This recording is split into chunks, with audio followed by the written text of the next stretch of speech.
ایول راست گفتی. خاندایی ما همیشه میگفت توسن شمال پیشوی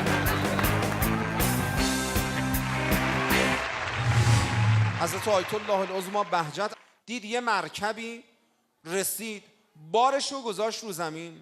دید یه مرکبی، اسبی، قاطری، حماری اومد. بعد همه دیدن ایشون داره گریه میکنه.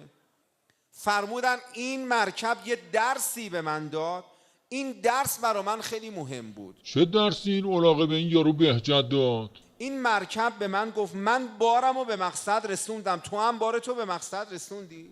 جان من یه بار دیگه بگو. من بارمو به مقصد رسوندم، تو هم بارتو به مقصد رسوندی؟ عجب مرکب مشتی بوده که این یارو آخوند بهجت و سر کار گذاشته. آخه مگه آخوند بار به مقصد میرسونه نوکرتم؟ خیلی کارکنه جفتک میزنه. بیا اینو ببین و صفا کن. وحید خراسانی درباره خامنه‌ای: یک جفتک میاندازند آیت الله میشوند، جفتک دیگر میاندازند عظما میشوند، حالا هم جفتک انداخته میخواهند مرجع اعلم شوند. یارو به خر خراسانت بخشیدمه، ولی دیگه با جفتک شوخی نکنی ها. هیچ خری با 3 تا جفتک عظما نمیشه مگه از بچگی کره الاغ باشه.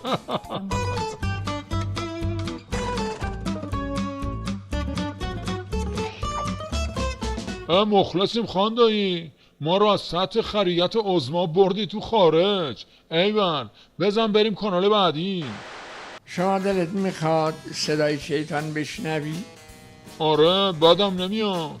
اونقدر به ولایت فقیه اثر مترقی بار است که در سایر این موادی که شما ملاحظه میکنید معلوم نیست مثل اونجا. این دیگه چی بود؟ این صدای ابلیس. بر شیطون لعنت، این یارو دجال دیگه از کدوم گوری پیدا شد؟ مال قرون وسطا بود؟ مال کی بود؟ ما عصرمون این عصره.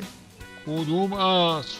سالهای سال این یارو جن بود داده تو شیشه بود و منزوی شده بود که بعد از اون انزوا، بعد از اون انقراض، بعد از اون بیچارگی، بعد از اون همه تعطیل کارها، یه دفعه حکومت به دست ما افتاد. این حکومت نهر تالوته.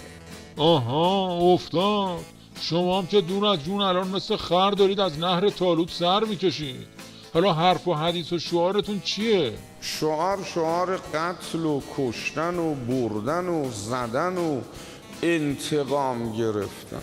معلومه دیگه همین کارا رو کردین که حالا مردم بهتون چی میگن؟ پس فطرتای بی مروت قاتلا. بابا کم گفتن که زیاد نگفتن. اگه من بودم میدونی چی بهت میگفتم؟ میگفتم ای نامرد دجال.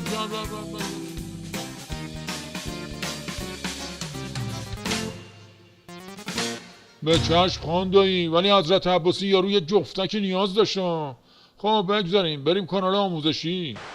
شما وقتی تو ماشین نشستی میخوای کمربندتو ببندی، وقتی یه دفعه کمربندو میکشی چه میشه؟ چه میشه؟ یه دفعه کمربندو گرفتی اینجوری آوردی، کمربند سفت میشه، نمیاد همراه، زورت هم نمیرسه بیاریش. چیکار میکنی؟ کمربند ولش میکنی، بعد یواش یواش میاریش. بشین بابا، تو افسر نظامو بچسب، کاری به ماشین نشته باش. یکم حالا از امامت بگو. امام که میخواست با شاه بعد از قبول قطعنامه برخورد کنه، جای بت شکنی. چی؟ شاه؟ قطعنامه؟ راهن؟ بابا تو دیگه از کدوم جهنم در رو اومدی که قطعنامه و شاه و اون امامتو کردی تو یه خورجین؟ عالم به زمان یعنی همین. پس جفتک سگانه عظمانشونم یعنی این.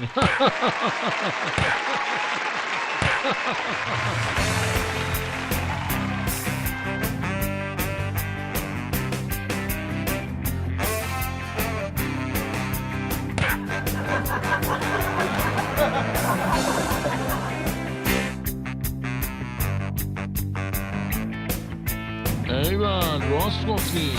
خاندایی ما همیشه میگفت توسن شمال پیشوی ما